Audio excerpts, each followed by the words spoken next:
شروع اللہ کا نام لے کر جو بڑا مہربان نہایت رحم والا ہے۔ یہ ایک سورہ ہے جس کو ہم نے نازل کیا اور اس کے احکام کو فرض کر دیا اور اس میں صاف صاف آیتیں نازل کی تاکہ تم یاد رکھو۔ بدکاری کرنے والی عورت اور بدکاری کرنے والا مرد جب ان کی بدکاری ثابت ہو جائے تو دونوں میں سے ہر ایک کو 100 درے مارو، اور اگر تم اللہ اور روز آخر پر ایمان رکھتے ہو تو اللہ کے قانون کو نافذ کرنے میں تمہیں ان پر ہرگز ترس نہ آئے، اور چاہیے کہ ان کی سزا کے وقت مسلمانوں کی ایک جماعت بھی موجود ہو۔ بدکار مرد تو بدکار یا مشرک عورت کے سوا کسی سے نکاح نہیں کرتا، اور بدکار عورت کو بھی بدکار یا مشرک مرد کے سوا اور کوئی نکاح میں نہیں لاتا، اور یہ یعنی بدکار عورت سے نکاح کرنا مومنوں پر حرام ہے۔ اور جو لوگ پرہیزگار عورتوں کو بدکاری کا عیب لگائیں اور اس پر 4 گواہ نہ لائیں تو ان کو 80 درے مارو، اور کبھی ان کی شہادت قبول نہ کرو، اور یہی بد کردار ہیں۔ ہاں، جو اس کے بعد توبہ کر لیں اور اپنی حالت سنوار لیں تو اللہ بھی بخشنے والا ہے، مہربان ہے۔ اور جو لوگ اپنی بیویوں پر بدکاری کی تہمت لگائیں اور خود ان کے سوا اور گواہ نہ ہوں تو ہر ایک کی شہادت یہ ہے کہ پہلے تو 4 بار اللہ کی قسم کھائے کہ بے شک وہ سچا ہے، اور 5ویں بار یہ کہے کہ اگر وہ جھوٹا ہو تو اس پر اللہ کی لعنت۔ اور عورت سے سزا کو یہ بات ٹال سکتی ہے کہ وہ پہلے 4 بار اللہ کی قسم کھائے کہ بے شک یہ جھوٹا ہے، اور 5ویں دفعہ یوں کہے کہ اگر یہ سچا ہو تو مجھ پر اللہ کا غضب نازل ہو۔ اور اگر تم پر اللہ کا فضل اور اس کی مہربانی نہ ہوتی تو بہت سی خرابیاں پیدا ہو جاتی۔ اور یہ کہ اللہ توبہ قبول کرنے والا ہے، حکیم ہے۔ جن لوگوں نے یہ بہتان باندھا ہے وہ تمہیں میں سے ایک جماعت ہے، اس کو اپنے حق میں برا نہ سمجھنا، بلکہ وہ تمہارے لیے اچھا ہے۔ ان میں سے جس شخص نے گناہ کا جتنا حصہ لیا اس کے لیے اتنا وبال ہے، اور جس نے ان میں سے اس بہتان کا بڑا بوجھ اٹھایا ہے اس کو بڑا عذاب ہوگا۔ جب تم نے وہ بات سنی تھی تو مومن مردوں اور عورتوں نے کیوں اپنے دلوں میں نیک گمان نہ کیا، اور کیوں نہ کہہ دیا کہ یہ کھلم کھلا بہتان ہے؟ یہ بہتان لگانے والے اپنی بات کی تصدیق کے لیے 4 گواہ کیوں نہ لائے؟ تو جب یہ گواہ نہیں لا سکے تو اللہ کے نزدیک یہی جھوٹے ہیں۔ اور اگر دنیا اور آخرت میں تم پر اللہ کا فضل اور اس کی رحمت نہ ہوتی تو جس شکل میں تم منہمک تھے اس کی وجہ سے تم پر بڑا سخت عذاب نازل ہوتا، جب تم اپنی زبانوں سے اس کا ایک دوسرے سے ذکر کرتے تھے اور اپنے منہ سے ایسی بات کہتے تھے جس کا تم کو کچھ بھی علم نہ تھا، اور تم اسے ایک ہلکی بات سمجھتے تھے، حالانکہ اللہ کے نزدیک وہ بڑی بھاری بات تھی۔ اور جب تم نے اسے سنا تھا تو کیوں نہ کہہ دیا کہ ہمیں شایع نہیں کہ ایسی بات زبان پر لائیں؟ پروردگار تو پاک ہے، یہ تو بہت بڑا بہتان ہے۔ اللہ تمہیں نصیحت کرتا ہے کہ اگر مومن ہو تو پھر کبھی ایسا کام نہ کرنا، اور اللہ تمہارے سمجھانے کے لیے اپنی آیتیں کھول کھول کر بیان فرماتا ہے، اور اللہ جاننے والا ہے، حکمت والا ہے۔ جو لوگ اس بات کو پسند کرتے ہیں کہ مومنوں میں بے حیائی یعنی تہمت بدکاری کی خبر پھیلے، ان کو دنیا اور آخرت میں دکھ دینے والا عذاب ہوگا، اور اللہ جانتا ہے اور تم نہیں جانتے۔ اور اگر تم پر اللہ کا فضل اور اس کی رحمت نہ ہوتی تو کیا کچھ نہ ہوتا، مگر وہ کریم ہے، اور یہ کہ اللہ نہایت مہربان ہے، رحیم ہے۔ مومنوں، شیطان کے قدموں پر نہ چلنا، اور جو شخص شیطان کے قدموں پر چلے گا تو شیطان تو بے حیائی کی باتیں اور برے کام ہی بتائے گا۔ اور اگر تم پر اللہ کا فضل اور اس کی مہربانی نہ ہوتی تو ایک شخص بھی تم میں پاک نہ ہو سکتا، مگر اللہ جس کو چاہتا ہے پاک کر دیتا ہے، اور اللہ سننے والا ہے، جاننے والا ہے۔ اور جو لوگ تم میں صاحب فضل اور صاحب مال ہیں وہ اس بات کی قسم نہ کھائیں کہ رشتہ داروں اور محتاجوں اور وطن چھوڑ جانے والوں کو کچھ نہیں دیں گے، اور ان کو چاہیے کہ معاف کر دیں اور درگزر کریں۔ کیا تم پسند نہیں کرتے کہ اللہ تم کو بخش دے؟ اور اللہ تو بخشنے والا ہے، مہربان ہے۔ جو لوگ پرہیزگار اور برے کاموں سے بے خبر اور ایماندار عورتوں پر بدکاری کی تہمت لگاتے ہیں ان پر دنیا اور آخرت دونوں میں لعنت ہے، اور ان کو سخت عذاب ہوگا، یعنی قیامت کے روز جس دن ان کی زبانیں اور ہاتھ اور پاؤں سب ان کے کاموں کی گواہی دیں گے۔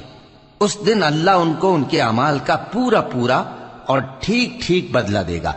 اور ان کو معلوم ہو جائے گا کہ اللہ برحق اور حق کو ظاہر کرنے والا ہے۔ ناپاک عورتیں ناپاک مردوں کے لیے ہیں اور ناپاک مرد ناپاک عورتوں کے لیے،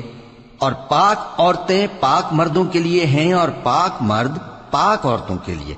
یہ پاک لوگ ان جھوٹوں کی باتوں سے بری ہیں اور ان کے لیے بخشش اور نیک روزی ہے۔ مومنوں، اپنے گھروں کے سوا دوسرے لوگوں کے گھروں میں گھر والوں سے اجازت لیے اور ان کو سلام کیے بغیر داخل نہ ہوا کرو، یہ تمہارے حق میں بہتر ہے، اور ہم یہ نصیحت اس لیے کرتے ہیں کہ شاید تم یاد رکھو۔ پھر اگر تم گھر میں کسی کو موجود نہ پاؤ تو جب تک تم کو اجازت نہ دی جائے اس میں مت داخل ہو، اور اگر یہ کہا جائے کہ اس وقت لوٹ جاؤ تو لوٹ جایا کرو، یہ تمہارے لیے بڑی پاکیزگی کی بات ہے، اور جو کام تم کرتے ہو اللہ سب جانتا ہے۔ ہاں، اگر تم کسی ایسے مکان میں جاؤ جس میں کوئی نہ بستا ہو اور اس میں تمہارا اسباب رکھا ہو تو تم پر کچھ گناہ نہیں، اور جو کچھ تم ظاہر کرتے ہو اور جو پوشیدہ کرتے ہو اللہ کو سب معلوم ہے۔ مومن مردوں سے کہہ دو کہ اپنی نظریں نیچی رکھا کریں اور اپنی شرمگاہوں کی حفاظت کیا کریں، یہ ان کے لیے بڑی پاکیزگی کی بات ہے، اور جو کام یہ کرتے ہیں اللہ ان سے خبردار ہے۔ اور مومن عورتوں سے کہہ دو کہ وہ بھی اپنی نگاہیں نیچی رکھا کریں اور اپنی شرمگاہوں کی حفاظت کیا کریں، اور اپنی آرائش یعنی زیور کے مقامات کو ظاہر نہ ہونے دیا کریں مگر جو اس میں سے کھلا رہتا ہو، اور اپنے سینوں پر اوڑھنیاں اوڑھے رہا کریں، اور اپنے خاوند اور باپ اور خسر اور بیٹوں اور خاوند کے بیٹوں اور بھائیوں اور بھتیجوں اور بھانجوں اور اپنی جیسی مومن عورتوں اور لونڈی غلاموں کے سوا نیز ان خدام کے جو عورتوں کی خواہش نہ رکھیں، یا ایسے لڑکوں کے جو عورتوں کے پردے کی چیزوں سے واقف نہ ہوں، غرض ان لوگوں کے سوا کسی پر اپنی زینت اور سنگھار کے مقامات کو ظاہر نہ ہونے دیں، اور اپنے پاؤں ایسے طور سے زمین پر نہ مارے کہ جھنکار کانوں میں پہنچے اور ان کا پوشیدہ زیور معلوم ہو جائے۔ اور مومنوں، سب اللہ کے آگے توبہ کرو تاکہ فلاح پاؤ، اور اپنی قوم کی بیوہ عورتوں کے نکاح کر دیا کرو، اور اپنے غلاموں اور لونڈیوں کے بیچ جو نیک ہوں نکاح کر دیا کرو۔ اگر وہ مفلس ہوں گے تو اللہ ان کو اپنے فضل سے غنی کر دے گا، اور اللہ بہت وسعت والا ہے، سب کچھ جاننے والا ہے۔ اور جن کو بیاہ کا مقدور نہ ہو وہ پاک دامنی کو اختیار کیے رہیں یہاں تک کہ اللہ ان کو اپنے فضل سے غنی کر دے۔ اور جو غلام تم سے مکاتبت یعنی مال دے کر پروانہ آزادی کی تحریر چاہیں، اگر تم ان میں صلاحیت اور نیکی پاؤ تو ان سے مکاتبت کر لو، اور اللہ نے جو مال تم کو بخشا ہے اس میں سے ان کو بھی دو۔ اور اپنی باندیوں کو اگر وہ پاک دامن رہنا چاہیں تو دنیاوی زندگی کے فوائد حاصل کرنے کے لیے بدکاری پر مجبور نہ کرنا، اور جو ان کو مجبور کرے گا تو ان بیچاریوں کے مجبور کیے جانے کے بعد اللہ بخشنے والا ہے، مہربان ہے۔ اور ہم نے تمہاری طرف روشن آیتیں نازل کی ہیں، اور جو لوگ تم سے پہلے گزر چکے ہیں ان کی خبریں اور پرہیزگاروں کے لیے نصیحت۔ اللہ آسمانوں اور زمین کا نور ہے، اس کے نور کی مثال ایسی ہے کہ گویا ایک طاق ہے جس میں ایک چراغ ہے، اور چراغ ایک قندیل میں ہے، اور قندیل ایسی صاف شفاف ہے کہ گویا موتی کا سا چمکتا ہوا تارا ہے۔ اس میں ایک مبارک درخت کا تیل جلایا جاتا ہے یعنی زیتون کا، کہ نہ مشرق کی طرف ہے نہ مغرب کی طرف۔ ایسا معلوم ہوتا ہے کہ اس کا تیل خواہ آگ اسے نہ بھی چھوئے جلنے کو تیار ہے، بڑی روشنی پر روشنی ہو رہی ہے۔ اللہ اپنے نور سے جس کو چاہتا ہے سیدھی راہ دکھاتا ہے، اور اللہ جو مثالیں بیان فرماتا ہے تو لوگوں کے سمجھانے کے لیے، اور اللہ ہر چیز سے واقف ہے۔ وہ قندیل ان گھروں میں ہے جن کے بارے میں اللہ نے ارشاد فرمایا ہے کہ بلند کیے جائیں اور وہاں اللہ کے نام کا ذکر کیا جائے، اور ان میں صبح و شام اس کی تسبیح کرتے ہیں۔ ایسے لوگ جن کو اللہ کے ذکر اور نماز پڑھنے اور زکوٰۃ دینے سے نہ سوداگری غافل کرتی ہے نہ خرید و فروخت، وہ اس دن سے جب دل خوف اور گھبراہٹ کے سبب الٹ جائیں گے اور آنکھیں اوپر چڑھ جائیں گی ڈرتے ہیں، تاکہ اللہ ان کو ان کے اعمال کا بہت اچھا بدلہ دے اور اپنے فضل سے زیادہ بھی عطا فرمائے۔ اور اللہ جس کو چاہتا ہے بے حساب رزق دیتا ہے۔ اور جن لوگوں نے کفر کیا ان کے اعمال کی مثال ایسی ہے جیسے میدان میں ریت کہ پیاسا اسے پانی سمجھے، یہاں تک کہ جب اس کے پاس آئے تو اسے کچھ بھی نہ پائے اور اللہ ہی کو اپنے پاس دیکھے تو وہ اسے اس کا حساب پورا پورا چکا دے، اور اللہ جلد حساب کرنے والا ہے۔ یا ان کے اعمال کی مثال ایسی ہے جیسے گہرے سمندر میں اندھیرے جس پر لہر چڑھی چلی آتی ہو اور اس کے اوپر اور لہر آ رہی ہو اور اس کے اوپر بادل ہو، غرض اندھیرے ہی اندھیرے ہوں، ایک پر ایک چھایا ہوا، جب اپنا ہاتھ نکالے تو کچھ نہ دیکھ سکے۔ اور جس کو اللہ روشنی نہ دے اس کو کہیں بھی روشنی نہیں مل سکتی۔ کیا تم نے نہیں دیکھا کہ جو لوگ آسمانوں اور زمین میں ہیں اللہ کی تسبیح کرتے رہتے ہیں، اور پر پھیلائے ہوئے پرندے بھی، اور سب اپنی نماز اور تسبیح کے طریقے سے واقف ہیں، اور جو کچھ وہ کرتے ہیں سب اللہ کو معلوم ہے، اور آسمان اور زمین کی بادشاہی اللہ ہی کے لیے ہے اور اللہ ہی کی طرف لوٹ کر جانا ہے۔ کیا تم نے نہیں دیکھا کہ اللہ ہی بادلوں کو چلاتا ہے، پھر ان کو آپس میں ملا دیتا ہے، پھر ان کو تہ بتہ کر دیتا ہے، پھر تم دیکھتے ہو کہ بادل سے مے نکل کر برس رہا ہے، اور آسمان میں جو اولوں کے پہاڑ ہیں ان سے اولے نازل کرتا ہے، تو جس پر چاہتا ہے اس کو برسا دیتا ہے اور جس سے چاہتا ہے ہٹا رکھتا ہے۔ اور بادل میں جو بجلی ہوتی ہے اس کی چمک آنکھوں کو خیرہ کر کے بینائی کو اچ کے لیے جاتی ہے۔ اللہ ہی رات اور دن کو بدلتا رہتا ہے،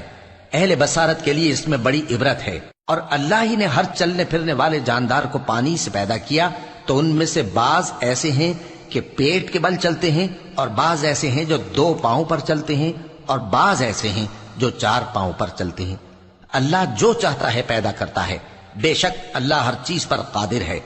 ہم ہی نے روشن آیتیں نازل کی ہیں، اور اللہ جس کو چاہتا ہے سیدھے راستے کی طرف ہدایت کرتا ہے۔ اور بعض لوگ کہتے ہیں کہ ہم اللہ پر اور رسول پر ایمان لائے اور ان کا حکم مان لیا،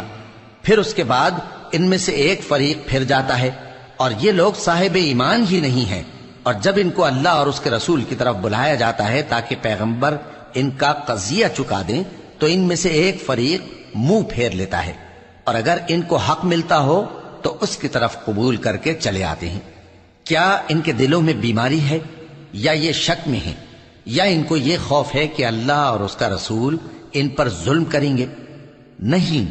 بلکہ یہ خود ہی ظالم ہے۔ مومنوں کی تو یہ بات ہے کہ جب اللہ اور اس کے رسول کی طرف بلائے جائیں تاکہ وہ ان میں فیصلہ کریں تو کہیں کہ ہم نے حکم سن لیا اور مان لیا، اور یہی لوگ فلاح پانے والے ہیں۔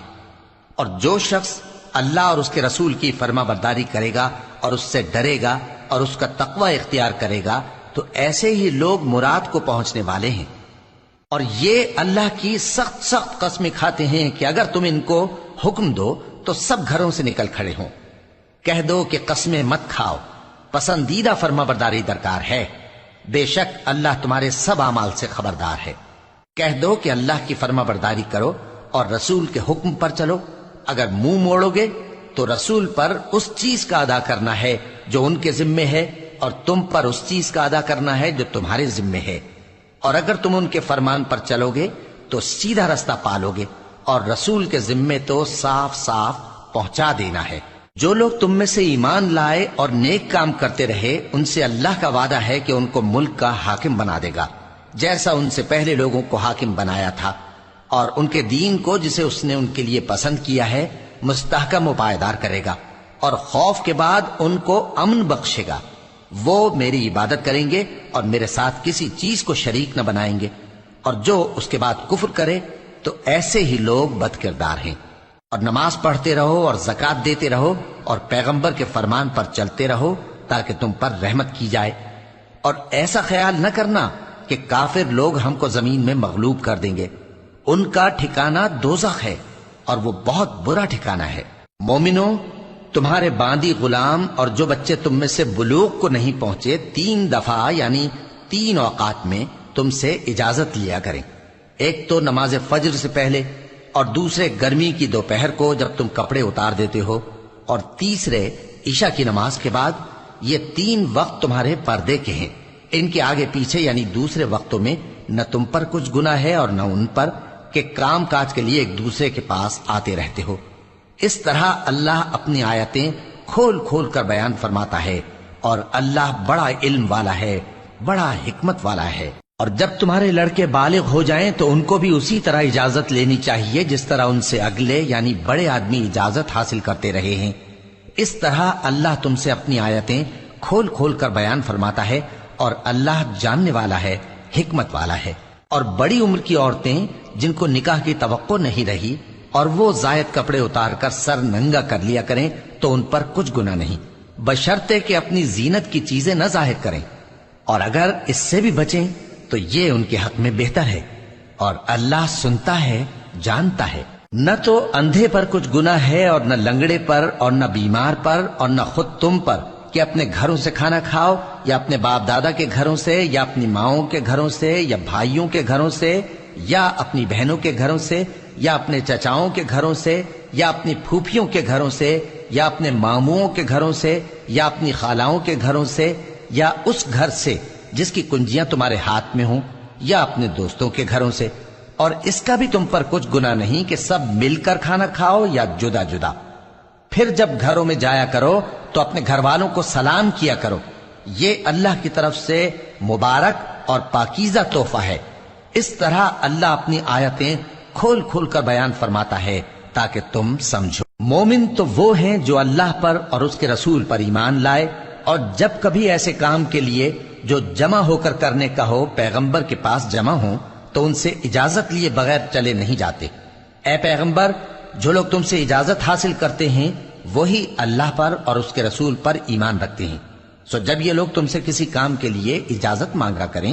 تو ان میں سے جسے چاہا کرو اجازت دے دیا کرو، اور ان کے لیے اللہ سے بخشش مانگا کرو، کچھ شک نہیں کہ اللہ بخشنے والا ہے، مہربان ہے۔ مومنو، پیغمبر کے پکارنے کو ایسا خیال نہ کرنا جیسا تم آپس میں ایک دوسرے کو پکارتے ہو، بے شک اللہ کو وہ لوگ معلوم ہیں جو تم میں سے آنکھ بچا کر کھسک جاتے ہیں۔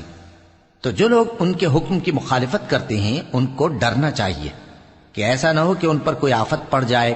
یا تکلیف دینے والا عذاب نازل ہو۔ دیکھو، جو کچھ آسمانوں اور زمین میں ہے سب اللہ ہی کا ہے، جس طریق پر تم ہو وہ اسے جانتا ہے، اور جس روز لوگ اس کی طرف لوٹائے جائیں گے تو جو عمل وہ کرتے رہے وہ ان کو بتا دے گا، اور اللہ ہر چیز سے واقف ہے۔